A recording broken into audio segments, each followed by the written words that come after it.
बिस्मिल्लाहिर्रहमानिर्रहीम। अस्सलाम वालेकुम। आज हम रेस्पिरेटरी डिसऑर्डर का पार्ट 3 पढ़ेंगे। पिछले पार्ट 1 में हमने उसकी एनाटॉमी फिजियोलॉजी पढ़ी थी। पार्ट 2 में हमने कुछ डिजीज़ स्टार्ट किए थे और उसमें से कुछ डिजीज़ पढ़े थे। और आज जो हम पार्ट 3 स्टार्ट करेंगे, इस पे कोशिश करेंगे कि इस पार्ट में हम इस चैप्टर को ख़त्म करें और कुछ जो डिजीज़ रहती हैं वो हम इसमें पढ़ेंगे। सबसे पहले जो डिज़ीज़ है दैट इज़ अस्थमा। अस्थमा जो है आपको पता है कि लंग डिज़ीज़ है और काफ़ी मशहूर डिज़ीज़ है, ठीक है।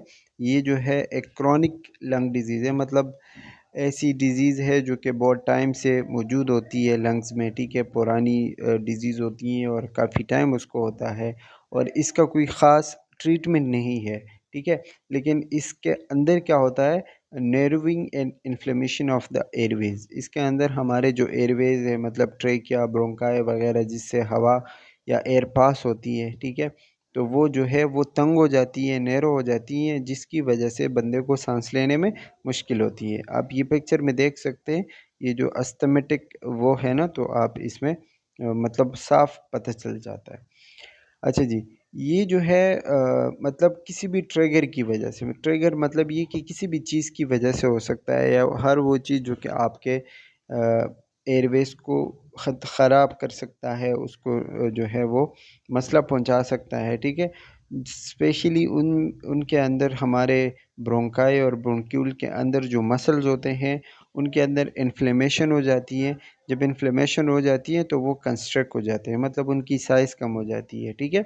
जिसकी वजह से उससे हवा सही से नहीं पास होती, गैस एक्सचेंज सही नहीं होता, ऑक्सीजन लो हो जाता है, कार्बन डाइऑक्साइड ब्लड के अंदर ज़्यादा हो जाता है क्योंकि एक्सचेंज नहीं हो पाता, जिसकी वजह से रिस्पायरेटरी एसिडोसिस होता है। ये हमने पढ़ा था एबीजीज में कि जब लंग्स के अंदर या ब्लड के अंदर कार्बन डाइऑक्साइड ज़्यादा हो जाता है, उसको हम कहते हैं रेस्पिरेटरी एसिडोसिस, ठीक है। जिसकी वजह से जो है चेस्ट टाइटनेस और डिस्पनिया, सांस लेने में मुश्किल होती है, ठीक है।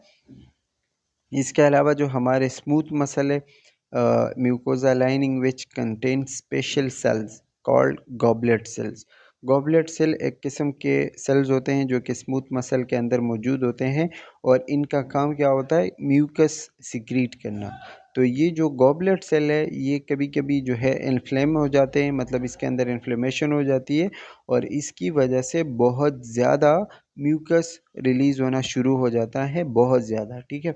जिसकी वजह से वो एयरवेज़ वगैरह बंद हो जाते हैं, ठीक है। और उसकी वजह से कफ़िंग, वीज़िंग, वीज़िंग मतलब जो सांस लेते वक्त आवाज़ वगैरह आ रही होती ना, तो उसकी वजह से ये सारी चीज़ें मतलब हो सकती है। ज़्यादा म्यूकस की वजह से उसमें आपको सीटी जैसे आवाज़ें आएगी जब आप सांस लेंगे, ठीक है। अच्छा जी, इसके अलावा आपको बताया गया है कि जब किसी को अस्थमा होता है तो produce large amount of IgE antibodies. IgE जो एंटीबॉडीज़ के 5 टाइप्स है उसमें से एक है, ठीक है। ये एलर्जी के वक्त बॉडी के अंदर प्रोड्यूस होता है। तो जब किसी को अस्थमा होता है तो ये वाले एंटीबॉडीज़ बॉडी के अंदर प्रोड्यूस होते हैं, या किसी को मतलब किसी भी चीज़ से एलर्जी है, पोलेंस या फिर कोई मिट्टी वगैरह, किसी भी चीज़ से उसको एलर्जी है, ठीक है। तो उसके बॉडी में आईजीई एंटीबॉडीज़ प्रोड्यूस होते हैं और वो जाके मास्ट सेल से, मास्ट सेल इम्यून सिस्टम की जो है एक सेल होता है, ठीक है। वहाँ से जाके मतलब वो एलर्जी के ख़िलाफ़ काम करते हैं, तो वहाँ पे जाके उसके साथ बाइंड हो जाते हैं। और इसके अलावा ये जो इन्फ्लेमेटरी मेडिएटर्स है, मतलब ऐसी चीज़ें जो कि इन्फ्लेमेशन प्रोड्यूस करते हैं बॉडी के अंदर, ठीक है, वो हिस्टामिन और लिकोट्राइन्स और इज़िनोफिलिक और ये सारी चीज़ें रिलीज़ होती हैं, जिसकी वजह से बॉडी के अंदर इन्फ्लेमेशन हो जाती है और आगे जाके फिर वहाँ मुख्तलिफ़ किस्म के मसले होते हैं। अच्छा जी, इसके अलावा the response of a patient with asthma to these triggers can be divided into early phase and late phase. मतलब अस्थमा को हम दो फेजेज़ में या दो हिस्सों में डिवाइड करते हैं, ठीक है। एक को हम कहते हैं अर्ली फेज़ और दूसरा है लेट फेज़। अब हम ये पढ़ेंगे कि ये क्या चीज़ें हैं। सबसे पहले ब्रोंकल अस्थमा है। ब्रोंकल अस्थमा मतलब ये जो अस्थमा होगा, ज़ाहिरी बात है एयरवेज़ का मसला है तो ब्रोंकाई या ब्रोंक्यूल्स का ही मसला होगा, ठीक है। तो जो अर्ली फेज़ है या इससे पहले जो अर्ली फेज़ है, ठीक है, उसमें क्या होता है कि अच्छा सही है, हाँ यही है। अर्ली फेज़ बताया गया है कि कैरेक्टराइज्ड बाय, इसमें क्या होता है, mark construction of bronchial Airways, मतलब जो ब्रोंकाई है, ठीक है, इस पिक्चर में आप देख सकते हैं यहाँ पे जो है ब्रोंकाइल जो है वो क्या होते हैं, कंस्ट्रक्ट हो जाते हैं। इसके अलावा जो एयरवेज है, मतलब जो हमारे ट्रेकिया ब्रोंकिल्स वगैरह है उसमें एडिमा हो जाते हैं, सब मतलब स्वेल हो जाते हैं, ठीक है, बहुत ज़्यादा म्यूकस उसमें प्रोड्यूस हो जाता है, जिसकी वजह से ब्रोंकोस्पेज़म होता है। ब्रोंकोस्पेज़म मतलब ये कि ब्रोंक्यूल्स का जाम होना, ठीक है, वो बंद हो जाते हैं, जाम होते हैं या बिल्कुल नैरो हो जाते हैं, जिसकी वजह से वहाँ से हवा नहीं पास होती। Maybe the result of the increase release of certain inflammatory mediators. Bronchospasm किस वजह से होता है, वही मीडिएटर इन्फ्लेमेटरी जो कि मैंने आपको बताया, हिस्टामिन वगैरह, ठीक है, जिसकी वजह से वो इन्फ्लेमेशन हो जाती है। और उसमें प्रोस्टाग्लैंडिन या ब्रेडिकाइनिन वगैरह भी आते हैं। तो अगर ये चीज़ें ज़्यादा रिलीज़ हो जाएँ तो वहाँ पे इन्फ्लेमेशन होगी, और अगर इन्फ्लेमेशन हो गई तो उसकी वजह से क्या होगा कि वो जो ब्रोंक्यूल्स है वो बहुत ज़्यादा स्ट्रिक्ट हो जाएंगे, बंद हो जाएंगे, या फिर उनकी जो साइज़ है वो कम हो जाएगी और सांस लेने में मुश्किल होगी, ठीक है। दूसरा जो है वो है लेट फेज़ ऑफ अस्थमा।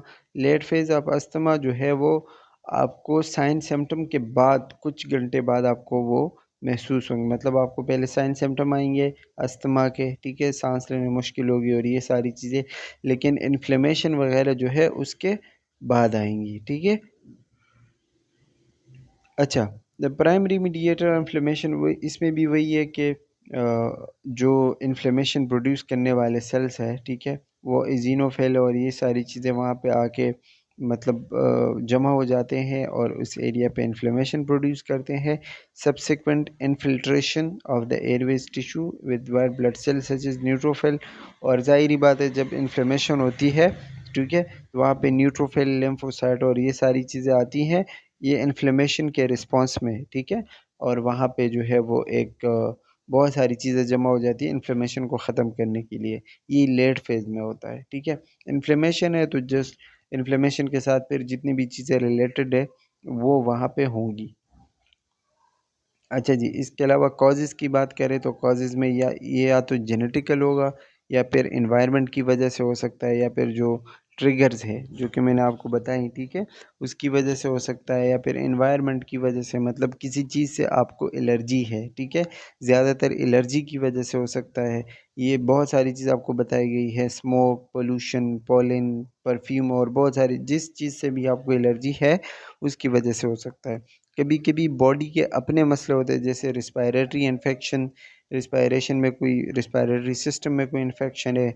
गर्ड गर्ड मैंने पहले बताया था कि जब स्टमक का कंटेंट आपके लंग्स की तरफ आ जाता है, ठीक है, यहाँ हार्मोनल इम्बेलेंस है, या फिर एक्सरसाइज की वजह से भी हो सकता है, बहुत ज़्यादा एक्सरसाइज करने की वजह से भी अस्थमा हो सकता है। या इसके अलावा कुछ ड्रग्स जो कि specially beta adrenergic blocker non selective अगर आप लेते हो तो आपके बॉडी में कहीं पे भी जाके एक्शन करते हैं, ठीक है, तो उसकी वजह से, या फिर ज़्यादा एनसेड जो दर्द वाली दवाइयाँ लोग खाते हैं, ठीक है, उनकी वजह से भी हो सकता है as a side effect. Aspirin और प्रिजर्वेटिव, इन चीज़ों की वजह से भी हो, ड्रग्स जितने भी है। अच्छा, इसका टेस्ट भी होता है, डायग्नोस्टिक टेस्ट होता है, ठीक है, उसमें पीएफटी आता है। पीएफटी मतलब पल्मोनरी फंक्शन टेस्ट। उसमें हम ये देखते हैं कि हमारा जो मतलब पल्मोनरी सिस्टम है, जो लंग्स है, वो सही से काम कर रहे हैं या नहीं। स्पायरोमेट्री करते हैं, ठीक है, अंदर जाके देखते हैं कि कहाँ-कहाँ पे जो है वो मसला है, या एयरफ्लो ऑब्स्ट्रक्शन कहाँ पे हो रही है।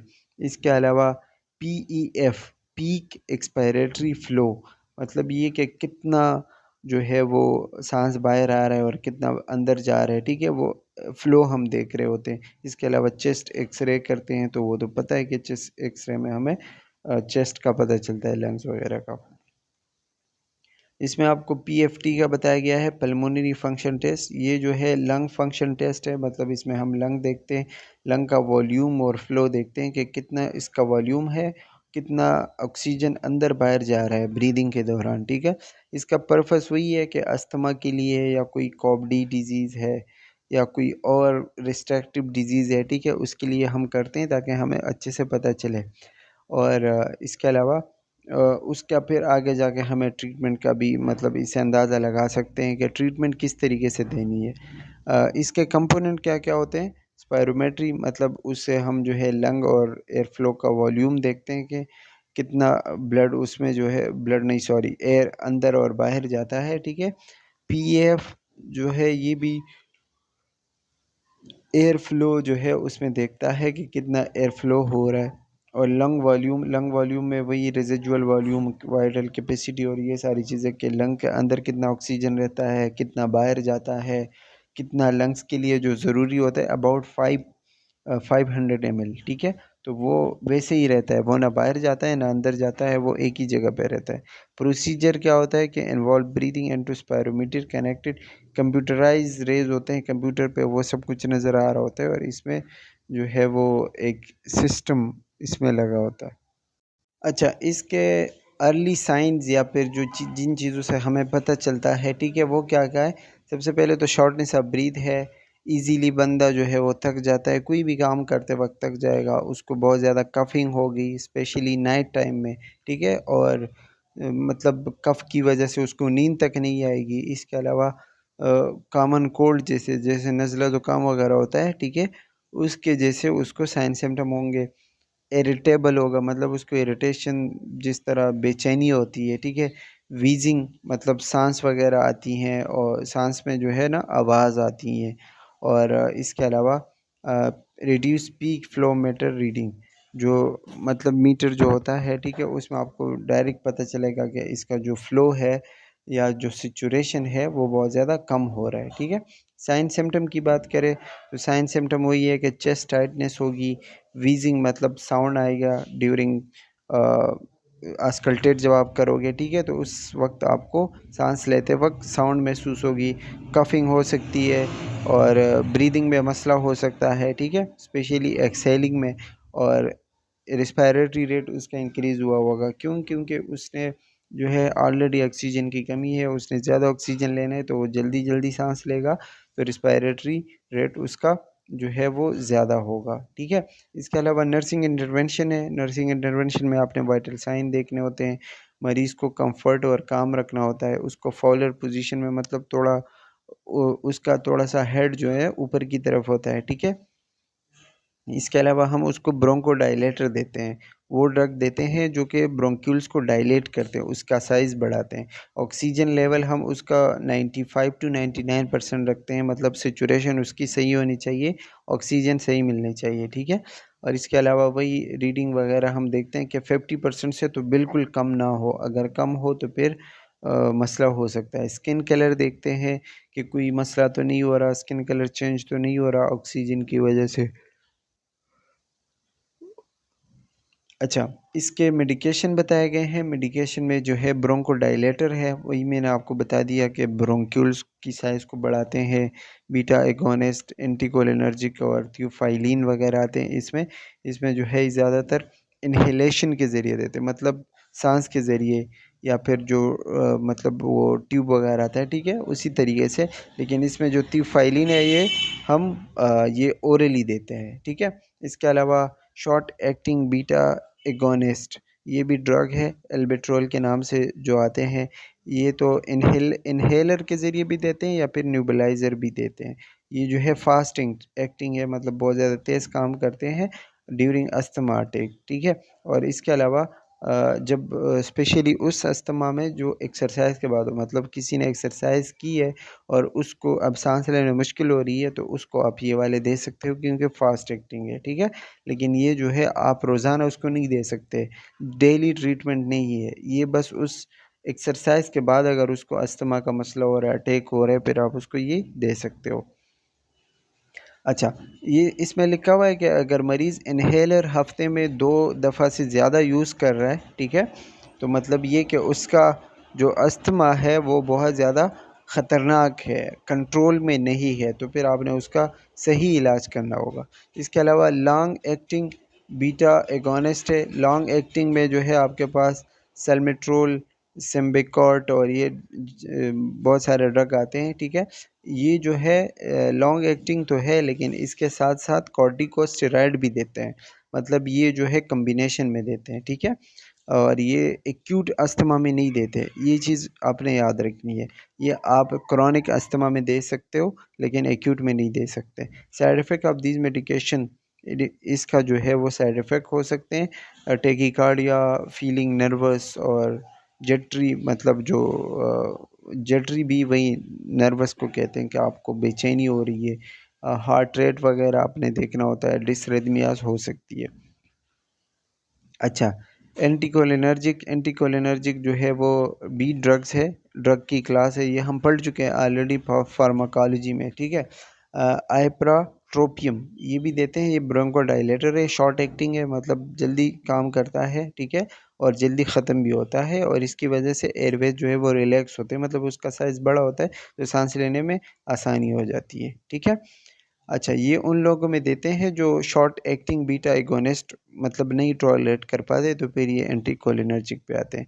इसके अलावा टाइट्रोपियम है, टाइट्रोपियम जो है ये भी ब्रोंकोडायलेटर है और लॉन्ग एक्टिंग है। लॉन्ग एक्टिंग मतलब ये कि ज़्यादा टाइम तक ये बॉडी में रहता है और काम करता है, ठीक है। लेकिन इसकी वजह से खुश्क, मतलब ड्राई माउथ हो सकता है, ठीक है। मुँह जो है वो खुश्क हो सकता है। इसमें जो है आप मरीज़ को शुगरलेस कैंडी दे सकते हो ताकि वो जो है उसके मुँह में चबाता रहे, ठीक है, तो इसीलिए वो जो है मुँह खुश्क नहीं होगा उसका। थियोफाइलिन जो है ये पीओ पर ओरल देते हैं, ठीक है, not as common because of possible toxicity, लेकिन ये इतना कॉमन नहीं है क्योंकि इसके टॉक्सिसिटी साइड इफ़ेक्ट ज़्यादा होते हैं और ब्लड लेवल जो है वो इसकी वजह से थोड़ा डिस्टर्ब हो सकता है, ठीक है। Avoid consuming product with caffeine while taking this medication, जब आप ये मेडिकेशन लेते हो थियोफाइलिन तो फिर आपने कैफ़ीन वाली चीज़ें नहीं लेनी, जैसे कि सिगरेट या फिर चाय या फिर कॉफ़ी वगैरह, ये सारी चीज़ें आपने नहीं लेनी होती, ठीक है। वाई कैफ़ीन, क्यों? Caffeine has same properties as theophylline which can increase the toxic effect of the medication, क्योंकि कैफ़ीन के अंदर जो चीज़ है वो थियोफाइलिन के अंदर भी है। तो अगर आप थियोफाइलिन ड्रग भी ले रहे हो और साथ में कैफ़ीन वगैरह भी ले रहे हो तो उसकी वजह से वो टॉक्सिसिटी बढ़ सकती है, क्योंकि वो दोनों एक जैसी चीज़ें हैं, ठीक है। अच्छा, ये लिखा हुआ है एडमिनिस्टर द ब्रोंकोडायलेटर फर्स्ट, आपने इसमें ब्रोंकोडायलेटर जो है वो फर्स्ट देना होता है और जो कॉर्टिकोस्टेरॉइड होते हैं वो उसके 5 मिनट बाद देने होते हैं। If not responding to treatment, अगर आप जो है वो मतलब इससे भी वो नहीं हो रहा, मसला हल नहीं हो रहा, फिर आप उसको मैकेनिकल वेंटिलेशन दोगे, मतलब जो वेंटिलेशन देते हैं ना बेड पे, तो फिर आप उसको उस तरफ लेके जा सकते हो। इसके अलावा आप उसको एंटी इन्फ्लेमेटरीज़, मतलब वो चीज़ें जो इन्फ्लेमेशन को कम करती हैं, स्वेलिंग को, म्यूकस प्रोडक्शन को, इन चीज़ों को कम करती हैं, ठीक है, वो देते हैं और लॉन्ग टर्म होते हैं ये एंटी इन्फ्लेमेटरीज़। इसके अलावा जो है ये अस्थमा के लिए हम जो एंटी इन्फ्लेमेटरी देते हैं उसमें कॉर्टिकोस्टेरॉइड, लिकोट्राइन मॉडिफायर और इम्यूनो मॉड्यूलेटर्स और क्रोमोलिन, ठीक है, ये वाले ड्रग सारे आते हैं, ये जो है अस्थमा में हम दे सकते हैं। इनहेल कॉर्टिकोस्टेरॉइड भी देते हैं जो कि इन्हेलेशन के ज़रिए देते हैं, ठीक है। इन्हेलेशन मतलब सांस लेने के ज़रिए या फिर नाक से देते हैं, जिसमें फ्लूटिकोसोन और ब्यूटिसोनाइड और ये सारी चीज़ें लिखे हुए हैं, ठीक है। लेकिन इसकी वजह से जो है वो मुंह में त्रश लाइक आता है, मतलब इसकी वजह से म्यूकस और एक बदबू टाइप मुंह में आ सकता है, तो फिर आपने उसका जो मुंह होता है उसको साफ़ करना होता है, टूथब्रश और ये सारी चीज़ें करानी होती है। इसकी वजह से साइड इफ़ेक्ट में इसका ऑस्टियोपोरोसिस जो बोन का मसला होता है, ठीक है, बोन वीक हो सकते हैं। कैटरेक्ट जो है ये आइज़ का मसला होता है, आइज़ के लेंस जो है आपको क्लाउडी महसूस होंगे, ब्लड मतलब सांस, इसकी वजह से बोन का भी मसला हो सकता है और आइज़ का भी मसला हो सकता है कॉर्टिकोस्टेरॉइड की वजह से। और ये आप ओरली भी दे सकते हो या फिर आईवी के ज़रिए भी दे सकते हो, लेकिन कब, जब सीवियर अस्थमा हो, मतलब अस्थमा का जो अटैक है बहुत ज़्यादा ख़तरनाक हो, फिर ये आप कॉर्टिकोस्टेरॉइड जो इन्हेलर है उसको आप आईवी भी दे सकते हो या फिर ओरली भी दे सकते हो, ठीक है। इसके अलावा लिकोट्राइन मॉडिफायर जो है ये ओरली देते हैं, ठीक है, और इसकी वजह से जो हमारे मसल्स होते हैं वो रिलैक्स हो जाते हैं, ब्रोंकोडाइलेटर इफ़ेक्ट है इसके अंदर, ब्रोंक्यूल्स डायलेट हो जाते हैं। लेकिन इसके अलावा ये जो है म्यूकस प्रोडक्शन भी कम करता है, जो ऑलरेडी ज़्यादा हुआ है उसको डिक्रीज़ करेगा, लेकिन ये भी आप एक्यूट अटैक में नहीं दे सकते। ठीक है। अच्छा जी, नेक्स्ट डिजीज़ इसमें है COPD, chronic obstructive pulmonary disease. आपको नाम से ही पता चलता है कि ये हमारा पल्मोनरी सिस्टम जो है, जो लंग सिस्टम है, इसके किसी भी एयरवे में अगर ऑब्स्ट्रक्शन आ जाए, कोई मसला आ जाए, कोई क्लॉट या कोई मतलब जाम करने वाली चीज़ आ जाए, ठीक है, जिसकी वजह से वहाँ पे कोई भी रुकावट हो, उसको हम कहते हैं chronic obstructive pulmonary disease, COPD हम शॉर्ट में कहते हैं। ठीक है, इसमें लॉन्ग टर्म इन्फ्लेमेशन होती है और इसकी वजह से क्या होता है कि जो एयरवेज़ है, मतलब जहाँ से हवा पास होती है, ठीक है, ब्रोंक्यूल्स, ट्रेकिया वगैरह, उसमें क्या होता है कि स्कारिंग आ जाती है, मतलब वहाँ पे दरारें वगैरह आ जाती हैं। वो जगह क्या होती हैं, बहुत ज़्यादा ख़राब हो जाती है, जिसकी वजह से सांस लेने में मुश्किल होती है और शॉर्टनेस ऑफ ब्रीथ हो जाती है। इसके आगे जाके दो टाइप्स होते हैं, एक होता है एम्फाइसीमा, एक होता है क्रॉनिक ब्रोंकाइटिस। एम्फाइसीमा जो है वो पिंक पफर्स कहते हैं इसको, और क्रॉनिक ब्रोंकाइटिस को ब्लू ब्लोटर्स कहते हैं। एम्फाइसीमा में क्या होता है कि हमारे जो अल्विलाई है वो इन्फ्लेट और डीफ्लेट नहीं होते। इन्फ्लेट और डीफ्लेट का मतलब क्या होता है, जैसे आप गुब्बारे में हवा भरते हो, ठीक है, और वो भर जाता है, उसको हम कहते हैं इन्फ्लेट। और जब वो उससे आप हवा निकालते हो और वो बिल्कुल चिपक जाता है, उसको हम क्या कहते हैं, डीफ्लेट।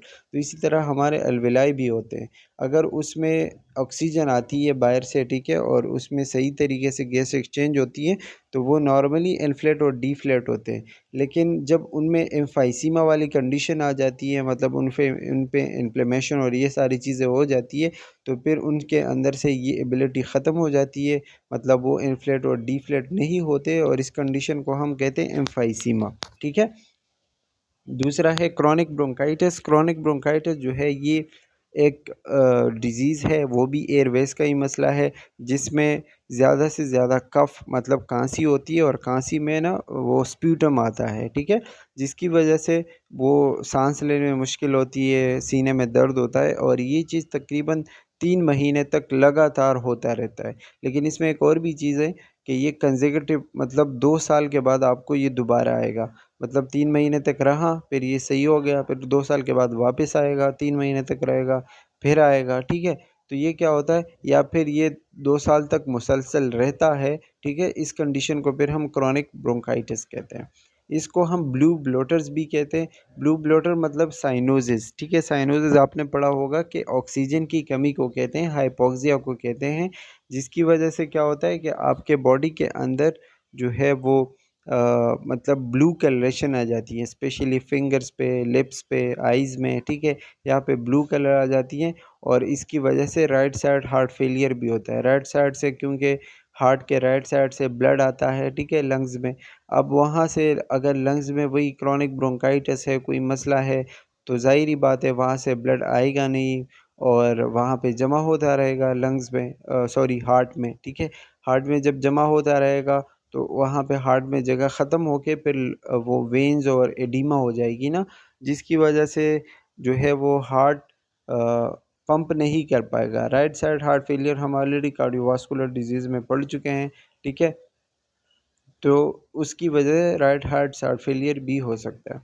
अच्छा, इसकी वजह से क्या होता है कि आपके जो ब्रोंकाई या फिर ब्रोंक्यूल्स है वो भी डैमेज हो जाते हैं, और इसकी वजह से वो थिक, मतलब मोटे हो जाते हैं, स्वेलिंग हो जाती है उनके अंदर, और स्प्यूटम प्रोडक्शन हो जाती है।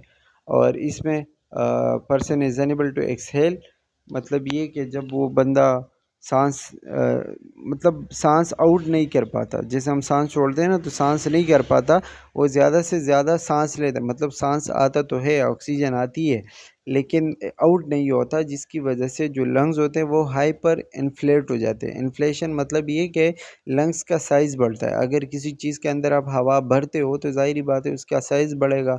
जैसे कि गुब्बारे के अंदर हवा भरोगे, तो उसका साइज़ बढ़ता रहेगा। इसीलिए जब लंग्स के अंदर हवा आती है, तो उसका साइज़ बढ़ता रहता है, और जब उसका साइज़ बढ़ता है, उसको हम कहते हैं हाइपर इन्फ्लेशन, ठीक है? इसकी वजह से low oxygen and more carbon dioxide lead to cyanosis. Body के अंदर कार्बन डाइऑक्साइड जब बढ़ेगा और ऑक्सीजन कम होगी, उसकी वजह से बॉडी के अंदर क्या होगा, साइनोसिस वाली कंडीशन आ जाएगी। और इस चीज़ को ख़त्म करने के लिए, मतलब साइनोसिस को ख़त्म करने के लिए बॉडी के अंदर आरबीसी की प्रोडक्शन ज़्यादा हो गई, क्योंकि आरबीसी के अंदर एक ताकत है कि वो ऑक्सीजन की सप्लाई ज़्यादा करती है, क्योंकि ऑक्सीजन जो है वो ब्लड के ज़रिए जाता है। तो जब आरबीसी बढ़ेगा तो कार्बन डाइऑक्साइड को कम करने के लिए और ऑक्सीजन ज़्यादा करने के लिए आरबीसी बढ़ेगा, और आरबीसी की मतलब जो बढ़ाव है, ठीक है, वो साइनोसिस को ख़त्म करने के लिए होता है। इसके अलावा एम्फाइसीमा है। एम्फाइसीमा में क्या होता है, मैंने बता दिया कि हाइपर वेंटिलेशन होती है। मतलब ये कि ऑक्सीजन तो सही आती है, ठीक है, लेकिन उसमें जो ना बंदे को बहुत ज़्यादा रैपिड ब्रीदिंग करनी पड़ती है, बहुत ज़्यादा तेज़ ब्रीदिंग करनी पड़ती है, जिसमें साइनोसिस तो नहीं होता लेकिन पिंक कलरेशन आ जाती है, ठीक है, क्योंकि बंदे को जो है बहुत ज़्यादा ज़ोर लगाना पड़ता है, उसके चेहरे पे आपको पिंक कलर आ जाएगी।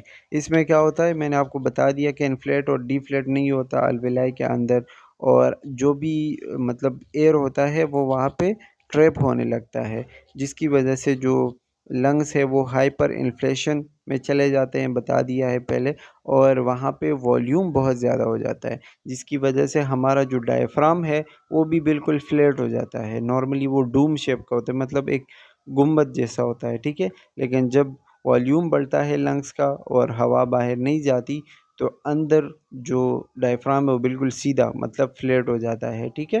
और उस हवा को बाहर निकालने के लिए, क्योंकि अब यहाँ पे लंग्स में हवा बहुत ज़्यादा हो गई है, ऑक्सीजन जो है वो कम है और कार्बन डाइऑक्साइड ज़्यादा हो गई है, अब हमने उसको बाहर निकाल देना है। तो इसके लिए बंदे को बहुत ज़्यादा क्या करना पड़ता है, एक्सेसरी मसल जैसे चेस्ट मसल, रिब्स मसल और ये सारी चीज़ें यूज़ करनी पड़ती है, ठीक है। तो इसके लिए मतलब जब वो यूज़ करता है तो उसका सीने का जो शेप है वो चेंज हो जाता है, बैरल शेप हो जाता है, मतलब थोड़ा-सा सीना बाहर की तरफ आने लगता है। ये आप सर्च कीजिएगा गूगल में, आपको पिक्चर नज़र आ जाएगी, ठीक है। इसके साइन सिम्पटम आप देख लें तो वही ब्लू और ब्लैक बिग और ब्लू स्किन होगी, साइनोसिस, ठीक है, हाइपोक्सिया, कफ होगा, वीजेस मतलब साउंड होंगे, जिस तरह सांस लेते हैं तो सीटी जैसे आवाज़ें आती हैं, और एडिमा पेरिफेरली मतलब राइट साइड हार्ट फेलियर होगा तो हाथ पाँव में जो है वो एडिमा हो जाएगा, वहाँ पे जो है ब्लड जमा होता रहेगा तो वो स्वेल हो जाते हैं, ठीक है, एडिमा हो जाता है।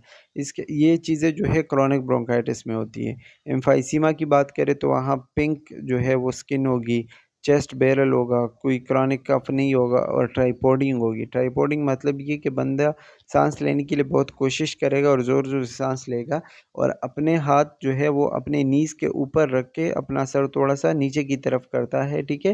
जैसे बंदा बैठता है ना, तो अपने हाथ अपने उस पे रखते हैं नीज़ पे, और उसका जो ऊपर वाला हिस्सा होता है वो उसी नीज़ पे पड़ा होता है, ठीक है? मतलब उसके ऊपर प्रेशर होता है, उसको हम कहते हैं ट्राइपॉडी।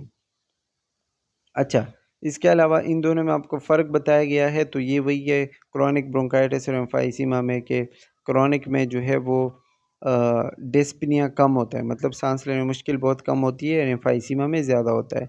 इसके अलावा क्रॉनिक में कफ़ जो है वो प्रोडक्टिव होता है, स्प्यूटम वगैरह होता है उसमें, और एम्फाइसीमा में कफ़ वगैरह नहीं होता, होता भी है तो वो खुश्क होता है, ठीक है?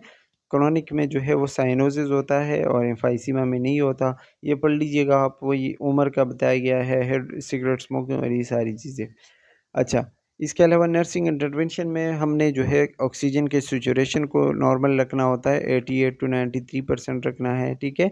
और इसके अलावा आपने उसकी फ़िज़िकल एग्ज़ामिनेशन करनी है, फ्लूइड मैनेजमेंट करना है, और रिस्पायरेटरी मैनेजमेंट करना, मतलब साँस लेने के लिए आपने पूरी कोशिश करनी है कि उसको ऑक्सीजन का लेवल पूरा हो, ठीक है? इसके अलावा आपने वही oxygen saturation, breathing, pulse rate, chest sound और ये सारी चीज़ें उसमें देखनी होती है। मेडिकेशन इसके लिए हम देते हैं ब्रोंकोडायलेटर्स। ब्रोंकोडायलेटर नाम से पता चलता है ये ब्रोंक्यूल्स को डायलेट करता है, तो हवा जो है आसानी से अंदर जाएगी, मतलब साँस लेने में आसानी होगी। एंटीकोलिनर्जिक जो है वो इन्फ्लेमेशन को कम करती हैं, और कॉर्टिकोस्टेरॉइड भी सेम काम करती हैं, ठीक है? अच्छा जी, नेक्स्ट है एआरडीज़, एक्यूट रिस्पायरेटरी डिस्ट्रेस सिंड्रोम, ठीक है? इसमें क्या होता है कि आपको पता है कि आपके अल्वेलाइज़ के अंदर ब्लड सप्लाई होती हैं, वहाँ पे कैपिलरीज़ आ चुकी होती हैं। तो कभी-कभी ऐसा होता है कि ये जो कैपिलरीज़ हैं, ये मतलब डैमेज हो जाती हैं, ठीक है? जब ये डैमेज हो जाती हैं तो उसकी वजह से वो जो फ्लूइड और ब्लड है उसके अंदर, वो अल्वेलाई के अंदर लीक होना शुरू हो जाता है, ठीक है? और वहाँ पे वो जमा होता है। इसको हम कहते हैं एआरडीज़। अब ये इन्फ्लेमेशन 2 तरीके से होगा, या तो डायरेक्टली होगा या इनडायरेक्टली होगा। डायरेक्टली मतलब ये कि डायरेक्ट आपका अलवेलाई किसी वजह से ख़राब हो रहा है, और इनडायरेक्टली मतलब ये कि किसी दूसरी बीमारी की वजह से आपके अलवेलाई ख़राब हो रहे हैं। इनडायरेक्टली की बात करें तो इसमें जो है वो सेप्सिस है। फॉर एग्ज़ाम्पल आपके लंग्स में जो है बैक्टीरिया, जरासीम वगैरह बहुत ज़्यादा होता है, ठीक है, पैथोजेंस वगैरह, उसकी वजह से, या बर्न्स की वजह से, या कोई बार-बार ब्लड ट्रांसफ्यूज़न कर रहा है, मतलब ब्लड ले रहा है और ब्लड दे रहा है बार-बार, ठीक है, ब्लड एक्सचेंज हो रहा है, उसकी वजह से, इन्फ्लेमेशन की वजह से, या ड्रग ओवरडोज़ की वजह से भी हो सकता है। डायरेक्ट की बात करें तो निमोनिया, एस्पायरेशन, या फिर कोई स्मोकिंग वगैरह कर रहा है, अल्कोहल, ठीक है, या फिर कोई लंग्स में पानी चला गया, या कोई एम्बोलिज़्म मतलब ब्लड क्लॉट वगैरह है, इन सब की वजह से डायरेक्ट वो हो सकता है, ठीक है, इन्फ्लेमेशन ऑफ अल्वेलाई। इसके कुछ फेजेज़ होते हैं। पैथोफिज़ियोलॉजी की बात करें मतलब इसके कुछ स्टेजेज़ हैं। सबसे पहले इसमें है एक्सुडेटिव फ़ेज़, जो कि इंजरी के तकरीबन 24 आवर बाद जो है वो शुरू हो जाता है। इसमें आपके ओवरी ओवरी बोल रहा हूँ, सॉरी, कैपिलरीज़, और उसमें अलवेलाई के अंदर क्या होता है कि एक्सुडेट यानी पस वगैरह, फ्लूइड, प्रोटीन और ये सारी चीज़ें वहाँ पे जमा होने लगती है, एक कचरा सा बन जाता है। इसको हम कहते हैं एक्सुडेटिव फ़ेज़। दूसरा फ़ेज़ इसके अंदर है प्रोलिफरेटिव फ़ेज़, जो कि इंजरी के तकरीबन 14 दिन बाद स्टार्ट होता है, और इसमें वो सारी चीज़ें रिपेयर हो जाती हैं। जो अलवेलाई डैमेज हुआ है वो रिपेयर होता है, ठीक है? जो फ्लूइड वहाँ पे जमा हुआ है वो भी रीअब्ज़ॉर्ब हो जाता है, वहाँ से ख़त्म हो जाता है। लेकिन जो लंग के टिश्यूज़ है वो ख़राब हो चुके होते हैं, बहुत ज़्यादा डैमेज हो चुके होते हैं, ठीक है? और उसकी वजह से हाइपोक्सीमिया होता है, और वो भी मतलब आगे जाके मज़ीद ख़राब सिचुएशन में जा सकता है बंदा। इसके अलावा फाइब्रोटिक फ़ेज़ है। फाइब्रोटिक फ़ेज़ आफ्टर 3 वीक्स होता है, इंजरी के 3 वीक के बाद, और इसमें जो लंग के टिश्यूज़ हैं वो फाइब्रोसिस मतलब मुकम्मल तौर पर ख़राब हो जाते हैं, जिसकी वजह से हाइपोक्सीमिया और लंग का जो मतलब स्पेस है वो कम हो जाता है, ठीक है? और इसके अलावा साँस लेने में और ये सारी चीज़ें इसके मसले होते हैं। इसके साइन सिम्पटम आपको बताए गए हैं, ये आप देख सकते हैं। डेस्पनिया, टेकेपनिया, टेकेपनिया मतलब तेज़-तेज़ साँस लेना, ठीक है? रैपिड ब्रीथिंग कह सकते हो। हाइपोक्सीमिया, फ्लूइड का जमा होना अलवेलाई के अंदर, ब्लड पीएच में चेंजेज़ आना, क्योंकि ब्लड के अंदर अगर CO2 ज़्यादा है तो CO2 जो है वो उसकी वजह से एसिडिटी होती है, ठीक है? तो पीएच जो है वो ब्लड का कम होगा, और रिस्पायरेटरी फेलियर हो सकता है। अच्छा, इसके डायग्नोस्टिक टूल्स मतलब किस तरीके से पता चलता है, किस तरीके से आप मालूम करते हैं, तो टेस्ट करते हैं पल्मोनरी आर्टरी वेज प्रेशर, जिसमें मुख्तलिफ़ किस्म के पल्मोनरी आर्टरी जो कि हार्ट से आ रही होती हैं, ठीक है?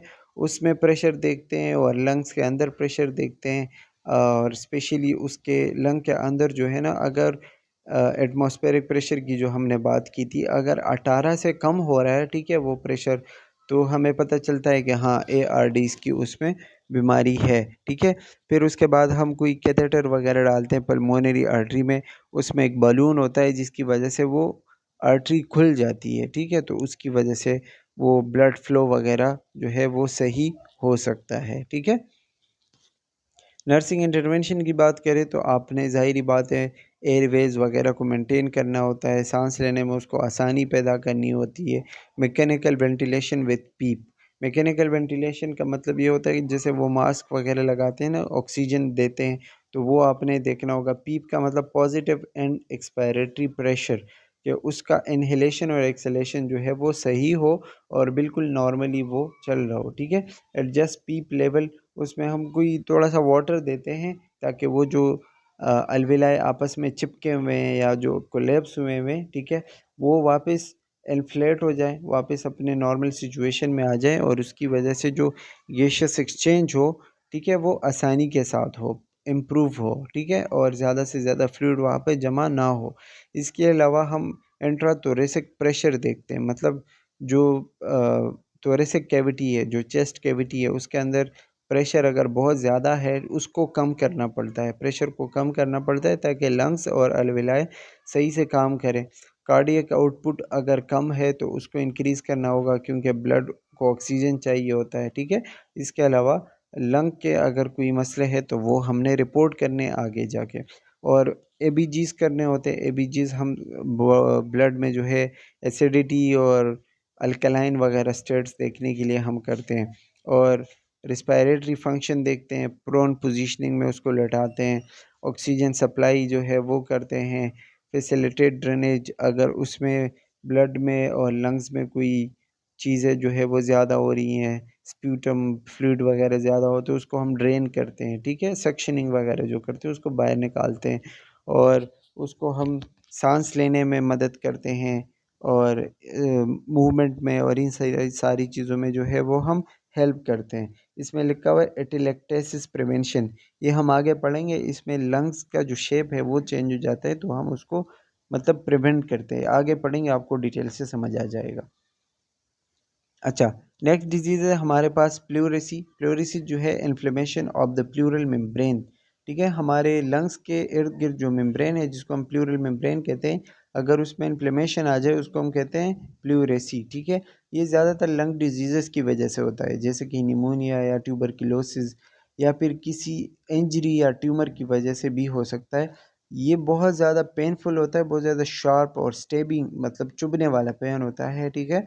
और ये मेन जो इसका रीज़न है वो ये है कि स्पेशली जो प्लूरल कैविटी है, ठीक है, जहाँ पे फ्लूइड होता है, तो वो फ्लूइड या हद से ज़्यादा होता है या बहुत ज़्यादा कम हो जाता है। इसकी वजह से जो है वो सारे मसले होते हैं, या वहाँ पे पस जमा होता है या ब्लड जमा होने लगता है, तो ये चीज़ें शुरू हो जाती हैं। ये प्लूरेसी का जो इन्फ्लेमेशन है वो हो जाता है। और इसका जो ट्रीटमेंट है वो बहुत ही सिंपल है। आप इसको एंटीबायोटिक्स वगैरह दोगे, एंटीबायोटिक से आप इसको ट्रीट कर सकते हो, या फिर उसको गर्म रखें, हीट एप्लीकेशन करें, ठीक है, या फिर उसको हम बेड रेस्ट पे रखते हैं तो वो सही हो जाता है। अब आते हैं नीमोथेरेक्स। नीमोथेरेक्स आपको पता है कि एबनॉर्मल कलेक्शन ऑफ एयर और गैस। हमारा जो प्लूरल स्पेस है, एक तो हमारा चेस्ट वॉल है, उसके नीचे हमारा जो लंग्स है वो आते हैं, ठीक है। इन दोनों के बीच में छोटा सा स्पेस होता है। अगर वहाँ पे गैस और एयर बहुत ज़्यादा जमा होने लग जाए और इन दोनों के बीच में स्पेस ज़्यादा हो जाए और लंग्स पीछे की तरफ आने लग जाएं, ठीक है, जिसकी वजह से सांस लेने में मुश्किल होगी, उसको हम कहेंगे नीमोथेरेक्स, ठीक है। इसके कुछ टाइप्स होते हैं। सबसे पहले इसमें है प्राइमरी नीमोथेरेक्स। प्राइमरी नीमोथेरेक्स जो है वो किसी डिजीज़ की वजह से नहीं होता, मतलब इसमें लंग का कोई डिजीज़ नहीं होता, बिल्कुल बंदा फ्री ऑफ एनी डिजीज़ होता है, ठीक है। स्पेशली उन लोगों में होता है जो बहुत ज़्यादा लंबे कद के होते हैं और बॉडी से थिन होते हैं, मतलब कमज़ोर या फिर हल्के से होते हैं। उनकी उम्र तकरीबन 10 से 30 साल तक की उम्र में ये चीज़ होती है, ठीक है। इसमें क्या होता है कि हमारे जो प्लूरल ब्लेब्स है, प्लूरल ब्लेब मतलब हमारे प्लूरल मेम्ब्रेन और उस कैविटी के अंदर छोटे-छोटे तेले से होते हैं, उसके अंदर ना फ्लूइड होता है। तो वो क्या होता है, वो रप्चर हो जाते हैं, ख़राब हो जाते हैं, जिसकी वजह से क्या होता है कि वही साँस लेने में मसला और ये सारी चीज़ें होती हैं। लेकिन ये कभी-कभी फैमिली हिस्ट्री की वजह से भी हो सकता है या फिर सिगरेट स्मोकिंग की वजह से भी हो सकता है, ठीक है। दूसरा है सेकेंडरी नीमोथेरेक। सेकेंडरी से नीमोथेरेक जो है किसी बीमारी की वजह से होता है। पहले वाला जो था वो ऐसे ही हो रहा था, किसी बीमारी की वजह से नहीं हुआ था, ठीक है। ये अगर आपके लंग में कोई डिज़ीज़ है, कोई मसला है, उसकी वजह से होगा, जैसे कि कॉपडी, अस्थमा या फिर फाइब्रोसिस या फिर टीबी। इन सब की वजह से अगर नीमोथेरेक्स हो तो हम उसको सेकेंडरी नीमोथेरेक्स कहलाएंगे। इसके आगे जाके मज़ीद कुछ टाइप्स हैं। सबसे पहले इसमें है ओपन आर कम्युनिकेटिंग नीमोथेरेक्स। इसमें क्या होगा कि आपके चेस्ट वॉल में कोई ट्रॉमा होगा, कोई इंजरी होगा या कोई उसमें मसला हो चुका होगा, जिसकी वजह से चेस्ट वॉल में कोई क्या होगा, कोई होल होगा, जिसकी वजह से आपके बाहर मतलब एटमॉस्फेरिक प्रेशर जो है या एटमॉस्फेरिक एयर जो है वो प्लूरल कैविटी में जा रहा होता है, जिसकी वजह से क्या होता है ओपन या फिर कम्युनिकेटिंग नीमोथेरिक्स, क्योंकि वो ओपन है ना, ओपन वुंड है, ओपन इंजरी है, तो उस इंजरी की वजह से अंदर की तरफ प्रेशर जा रहा होता है या एयर जा रही होती है, उसको हम ओपन या फिर ट्रॉमेटिक नीमोथेरिक्स कहते हैं। दूसरा है क्लोज्ड या फिर स्पॉन्टेनियस नीमोथेरिक्स भी कहते हैं, ठीक है। ये कहते हैं when air leaks from the lung into the pleural cavity. जब लंग से हवा प्लूरल कैविटी में आ जाए ना, देखो पहले में हवा अंदर जा रही थी और अब यहाँ से अंदर से बाहर आ रही है, ठीक है। जब लंग से हवा बाहर प्लूरल कैविटी में आ जाएगी, ठीक है, उसको हम क्या कहेंगे, क्लोज या फिर स्पॉन्टेनियस निमोथेरेक्स। ये किसी लंग कैंसर की वजह से भी हो सकता है, कोई रप्चर मतलब डैमेज या कोई और मसले की वजह से हो सकता है, ठीक है। जिसकी वजह से क्या होता है कि आपके प्लूरल कैविटी के अंदर हवा भर जाएगी, मतलब उसका जो एरिया है वो बढ़ जाएगा, ठीक है। और अंदर आपके जो लंग्स है उसको एक्सपेंड होने के लिए जगह नहीं मिलेगी, ठीक है। क्योंकि आगे ऑलरेडी हवा भरा हुआ है, अब जगह नहीं मिलेगी तो आपके लंग्स कोलैप्स हो जाएंगे, मतलब चिपक जाएंगे, और उसकी जो उसका जो एरिया है बहुत ज़्यादा कम हो जाएगा, ठीक है। तो क्लोज या स्पॉन्टेनियस निमोथेरेक्स हम इसको कहते हैं। इसके अलावा है आइट्रोजेनिक नेमोथेरिक्स। आइट्रोजेनिक नेमोथेरिक्स में लिखा हुआ है कि प्रोसीजर्स लाइक थोरेसोसेंटेसिस, थोरेकोसेंटेसिस या तोरेसेंटेसिस भी कहते हैं उसको, या प्लूरल बायोप्सी, सब क्लेवियन या इंटरनल जुगुलर वेन के कैथेटर प्लेसमेंट। सिंपल अल्फाज में अगर मैं आपको ये बताऊं कि आप लंग्स के अंदर कोई भी चीज़ इंसर्ट करते हो, ठीक है, भले आप उसको कोई बायोप्सी के लिए कर रहे हो, फ्लूइड निकालने के लिए कर रहे हो, या किसी भी तरीके से बाहर चेस्ट के ज़रिए या फिर नोज़ के ज़रिए, माउथ के ज़रिए, लंग्स में कोई भी चीज़ आप इंसर्ट करते हो, ठीक है, उसकी वजह से वहाँ पे जो प्रेशर पड़ता है या अंदर से बाहर से जो हवा जा रही होती है, उसको हम क्या कहेंगे, आइट्रोजेनिक निमोथेरिक्स, ठीक है। उन प्रोसीजर्स के बाद होता है, जैसे आपने कोई मतलब इंजेक्शन के ज़रिए फ्लूइड निकाला और उसी दौरान या उसके बाद जो है उसमें कोई एटमॉस्फेरिक प्रेशर पड़ रहा है, कोई हवा अंदर जा रही है, तो हाइड्रोजेनिक निमोथेरिक्स कहलाएगा, ठीक है।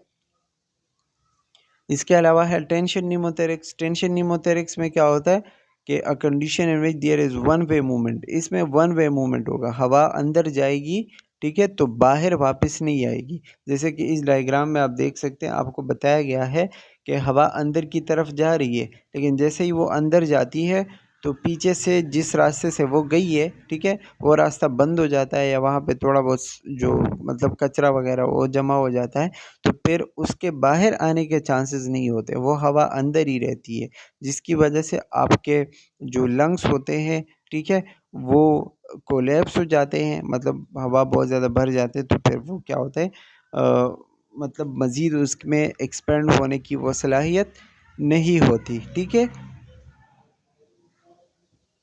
अच्छा, इसके अलावा टेंशन निमोथेरेक्स देस वही है, ठीक है, इसमें देस कैन बी फैटल, मतलब इसकी वजह से बंदा मर भी सकता है, इट इज़ वेरी डेंजरस, ठीक है। और इसमें जो है प्लूरल कैविटी के अंदर जो प्रेशर है वो बढ़ जाता है, क्योंकि उसमें काफ़ी सारा मतलब एयर जमा होने लगता है, तो वो प्रेशर बढ़ जाता है और बाहर का प्रेशर कम होता है, जिसकी वजह से लंग्स कोलैप्स हो जाते हैं और हार्ट की तरफ जो है उस पर प्रेशर पड़ता है, ठीक है, तो हार्ट और लंग्स दोनों पे उसमें प्रेशर पड़ता है। अच्छा, इसके साइन सिम्टम वही है, या इसकी वजह से क्या क्या मसले हो सकते हैं, टेकेप्निया, डेस्पनिया, रेस्टलेसनेस, एंजाइटी, टेकीकार्डिया, साइनोसिस, ये सारी चीज़ें जो है हम पढ़ते हुए आ रहे हैं, ये सारे मसले इनकी वजह से हो सकते हैं, आप देख सकते हैं, पढ़ लीजिएगा। अच्छा, इसका ट्रीटमेंट वही है कि जो एक्स्ट्रा एयर है उसको बाहर निकाल दिया जाए थ्रू अ नीडल या फिर चेस्ट ट्यूब के ज़रिए, किसी भी ज़रिए से आप एक्स्ट्रा एयर को बाहर निकाल दें, ठीक है। रिपेयर और ट्रॉमा और closure of opening into the pleural cavity, या जिस चीज़ की वजह से हवा अंदर जा रही थी, जो वूंड था, जो ओपनिंग था, ठीक है, उसको बंद करें, किसी भी तरीके से उसको रिपेयर करें, ठीक है। तो ये दो उसके इलाज हो सकते हैं। नर्सिंग इंटरवेंशन में आपने ब्रीदिंग साउंड देखना होगा बोथ साइड पे, ठीक है, राइट साइड और लेफ़्ट साइड। इसके अलावा चेस्ट का जो है हम राइज़ और फॉल देखते हैं कि साँस लेने में जो है जिस तरह साँस लेते हैं तो बाहर आती है, साँस छोड़ते हैं तो अंदर आता है, ठीक है। ये सारी चीज़ें आपने एक साथ मतलब ये सही से हो रहा हो ये देखनी है, वाइटल साइंस वगैरह देखने होते हैं, और वो साँस लेने के लिए कितना एफ़र्ट करता है ये देखना होता है। चेस्ट ट्यूब वगैरह आपने देखना होगा, ठीक है। और देखना होगा कि कोई एयर लीकिंग वगैरह तो नहीं हो रहा। Trouble shooting if drain come out of system और ब्रेक, मतलब कोई भी चीज़ अगर बाहर आ रही है, स्प्यूटम, एयर वगैरह, ये सारी चीज़ें आपने चेक करनी होगी। इसके अलावा वाटर सील चैम्बर, आपने देखा होगा कि अक्सर कोई एनजी वगैरह पास करते हैं तो उसका जो मतलब एक बाहर का जो एरिया होता है, ठीक है, वो वाटर में रखता है। उसके जब वो वाटर में रखता है उसके बबल्स आते हैं, बबल से पता चलता है कि लंग्स में तो नहीं गया हुआ। तो इसी तरह उसमें हम कोई ट्यूब डालते हैं, उससे पता चलता है अगर बहुत ज़्यादा उसमें बबल्स आते हैं, एक्सेसिव बबलिंग होती है, तो मतलब ये होता है कि उसके अंदर बहुत ज़्यादा फ्लूइड जमा हुआ, फ्लूइड नहीं सॉरी, बहुत ज़्यादा वो जमा हुआ हुआ है, ठीक है, एयर, जिसकी वजह से क्या होता है कि हमें पता चल जाता है कि हाँ यहाँ पे एयर बहुत ज़्यादा है, फिर हम उसको किसी न किसी तरीके से निकालते हैं। और बेड का जो हेड होता है वो हम एलिवेटेड रखते हैं, फॉलर पोजीशन। अच्छा जी, इसमें क्या लास्ट वन जो डिजीज़ है हमारे पास, दैट इज़ एटिलैक्सिस या एटिलेक्टेसिस, जिसको हम कोलेप्स कहते हैं, मतलब लंग्स का सिकुड़ जाना, ख़राब हो जाना, ठीक है, या फिर बहुत ज़्यादा लंग्स का एक्सपेंड होना। जैसे आप हवा भरते हो ना गुब्बारे के अंदर और वो बढ़ जाता है, ठीक है, तो जब वो बहुत बढ़ता है, ठीक है, उसका साइज़ जब बढ़ता है उसको हम कहते हैं एक्सपेंशन। एटेलेक्टेसिस भी वही है, कोलैप्स, ठीक है, incomplete expansion of the lungs और कोलैप्स और प्रीवियसली इन्फ्लेटेड लंग सब्सटेंस। मतलब ये कि सही तरीके से लंग्स एक्सपेंड नहीं हो पा रहे, जिस तरीके से होना चाहिए वो नहीं हो रहा, उसको हम कहते हैं एटिलेक्टेसिस, ठीक है। इसमें क्या होता है कि ऑक्सीजनेशन और इन्फेक्शन के चांसेस बहुत ज़्यादा होते हैं। ऑक्सीजनेशन सही से नहीं हो पा रही, ठीक है, ऑक्सीजन अंदर नहीं जा रही और इन्फेक्शन होने के चांसेस ज़्यादा होते हैं। इसके कुछ टाइप्स है, रिजॉर्प्शन एटिलेक्टेसिस, कंप्रेशन एटिलेक्टेसिस और कंट्रैक्शन एटिलेक्टेसिस। हम पढ़ेंगे ये। रिसॉर्प्शन इलेक्ट्रेसिस क्या है कि obstruction of an airway and absorption of entrapped air. मतलब ये कि जैसे कि एयरवे है, कोई भी ब्रोंकाई है, कोई भी मतलब एयरवे है, ठीक है, वो बंद हो जाता है और जो एयर आ रहा है वो वापस क्या हो, रीअब्जॉर्ब हो, एब्जॉर्ब हो रही हो, मतलब वापस की तरफ जा रही हो, और वो ऑब्स्ट्रक्शन मतलब ब्लॉकेज की वजह से हवा बाहर जा रही हो, ठीक है, उसको हम कहते हैं रिजॉर्प्शन एटिलेक्टेसिस। ये किस वजह से होगा, या तो म्यूकस बहुत ज़्यादा है, ठीक है, एक्सुडेट वगैरह बहुत ज़्यादा है, या कोई एस्पायरेशन हुई हुई है, या कोई न्यू प्लाज्म है, मतलब कोई कैंसर के अलामात है, कोई न्यू ग्रोथ हुआ हुआ है, ठीक है, यहाँ पे, या लिम्फ नोड इनलार्ज हो चुके हैं, उनकी वजह से भी हो सकता है। अच्छा, the involvement of lung depend on the level of Airways obstruction. Lung इसमें कब इन्वॉल्व होंगे, एयरवे के ऊपर डिपेंड करता है।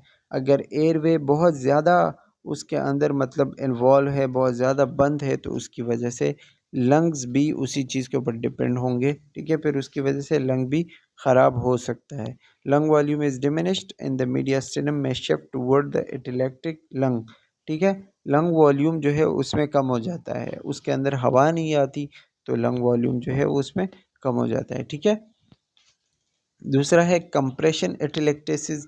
कंप्रेशन एटिलेक्टेसिस मतलब result whenever the pleural cavity or partially or completely filled by pleural blood fluid, blood, tumour या फिर एयर, ठीक है, मतलब जो हमारी प्लूरल कैविटी है वो उसमें फ्लूइड जमा होने लग जाए, उसमें जो है एयर जमा हो, या फिर उसमें कोई ट्यूमर हो जिसकी वजह से वो थोड़ा बहुत जो स्पेस है वो बंद हो जाए, ठीक है, बिल्कुल ऑब्स्ट्रक्ट हो जाए, उसको हम कहते हैं कंप्रेशन। मतलब एक दबाव पड़ रहा है ना, दबाव से ही आपने याद रखना है, ठीक है। ये हार्ट फेलियर वाले मरीज़ों में ज़्यादा कॉमन होता है, या फिर किसी को कैंसर हो, ठीक है, उनमें ज़्यादा कॉमन होता है, या फिर जो है डायफ्राम बहुत ज़्यादा ऊपर की तरफ आ रहा हो, तो वो जो है उसका प्रेशर लंग्स के ऊपर ही पड़ता है, तो उनके में ये ज़्यादा होता है, ठीक है, या फिर एब्सेस वगैरह हो। इसके अलावा है कंट्रैक्शन एटिलेक्टेसिस। कंट्रैक्शन एटिलेक्टेसिस में पूरा जो लंग है वो कम्प्लीटली ख़राब हो जाता है। इस पिक्चर में आप देख सकते हो सारा लंग का जो शेप है वो कंट्रैक्ट हो जाता है। कंट्रैक्शन पता है ना, किसी चीज़ का सिकुड़ जाना होता है, कंट्रैक्ट होना होता है, तो आप इसमें ऐसे समझ लें कि पूरा लंग जो है वो कंट्रैक्ट हो जाए। जिस तरह ये लाइन बनाई हुई है तो नॉर्मली इतना होना चाहिए, ब्लैक लाइन जो है, लेकिन आप देख सकते हो कि एक्चुअली जो लंग है वो बहुत कम हो चुका है, कंट्रैक्ट हो जाए, जैसे मसल कंट्रैक्ट होते हैं, ठीक है, तो इसको हम क्या कहते हैं, कंट्रैक्शन एटिलेक्टेसिस। इसमें प्लूरा जो मेम्ब्रेन है उसके अंदर चेंज आते हैं, या फिर लंग्स के अंदर चेंज आते हैं, और फुली वो एक्सपेंड नहीं हो पाता, मतलब वो खुलता नहीं है या पूरा जो है उसके अंदर हवा नहीं भरता, ठीक है, तो उसकी वजह से कंट्रैक्शन एटेलेक्टेसिस हो सकता है। एटेलेक्टेसिस का सिंपल मीनिंग आप ये ले सकते हो कि जब जो लंग्स है हमारे वो सही तौर पर खुल नहीं पाते, एक्सपेंड नहीं हो पाते, उनके अंदर हवा नहीं आती और पूरा सही तौर से गैसेस एक्सचेंज नहीं होता, ठीक है, उसको हम कहते हैं एटेलेक्टेशन। फिर नाम से हम वो मुख्तलिफ़ किस्म के उनको देखते हैं। अच्छा, इसकी वजह से डिस्पनिया हो सकता है, मतलब सांस लेने मुश्किल होगी, ज़ाहिर बात है, कफ होगी और गैसेस एक्सचेंज में कमी होगी। ट्रीटमेंट की बात करें तो ट्रीटमेंट आप इसका कैसे कर सकते हो कि जो जिस चीज़ की वजह से ये ब्लॉकेज है, ज़ाहिर बात है ब्लॉकिंग की वजह से होता है, वो आप रिमूव करें, वो ब्लॉकेज आपने ख़त्म करना होगा, ठीक है। कोई भी एयर है, ब्लड है, वहाँ पे फ्लूइड है या कोई भी ट्यूमर है जिसकी वजह से ये सब कुछ हो रहा है, वो आपने रिमूव करना होगा, ठीक है। And that's all about pulmonary nursing. I hope कि आपको समझ आ गया और बहुत ही इसमें इजी चीज़ें हैं, स्पेशली जो इसके डिसऑर्डर है बहुत ही ज़्यादा इजी है, कोई भी इसमें मुश्किल नहीं है। And that's all for today, thank you for watching, take care, bye bye.